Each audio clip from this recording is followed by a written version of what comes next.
হয় কি জনাব অসমৰ সমাজখণ্ডত বসবাস কৰা মৰাণ জনগোষ্ঠীৰ অন্যতম এটা জনগোষ্ঠী হয় যি ৰাঘৱ মৰাণৰ পুত্ৰ হিচাপে আমি বিবেচিত যিহেতু আমাৰ সংগ্ৰাম হৈছে মৰাণ জনগোষ্ঠীৰ জনজাতিকৰণ আৰু ষষ্ঠ স্বায়ত্তশাসিতভুক্ত অন্তৰ্ভুক্তিৰ ক্ষেত্ৰত আমি এই সংগ্ৰাম আমি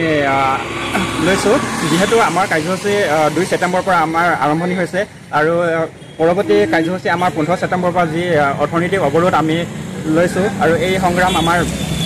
নিজৰ প্ৰাপ্য অধিকাৰ বিচাৰি আমি ৰাজপথত আমি নামি আহিছোঁ আমাৰ নিজৰে অধিকাৰ বিচাৰি আমি ৰাজপথত আজি আন্দোলন কৰিবলগীয়া হৈছে যিহেতু অসম চৰকাৰ তথা ভাৰত চৰকাৰে আমাক বাৰে বাৰে আমাক আলোচনাত মাতে জনজাতিৰ ক্ষেত্ৰত আলোচনাত মাতে আমাক বাৰে বাৰে প্ৰতাৰণা কৰি আছে আৰু আমি এই কোনোপধ্যে আমি ইয়াক আমি গ্ৰহণযোগ্য বুলি আমি বিবেচিত নহয় আৰু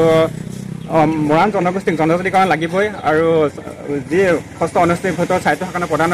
প্ৰদানৰ আমাক প্ৰদান কৰিবই লাগিব আৰু অসমতে যিহেতু আমি বসবাস কৰি আহিছোঁ আৰু অসমৰ সম্পদসমূহ তেখেতসকলে লুণ্ঠন কৰি গৈছে যি কয়লা পেট্ৰল আদিকে কৰি এছিয়াৰ প্ৰথম তেল শোধনাগাৰ ডিগবৈ অসমতে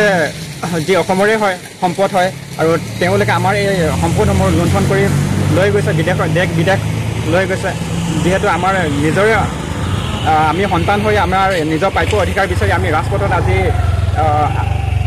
থিয় হ'বলগীয়া হৈছে আমি কোনোপধ্যে আমি মানি ল'ব নোৱাৰোঁ আৰু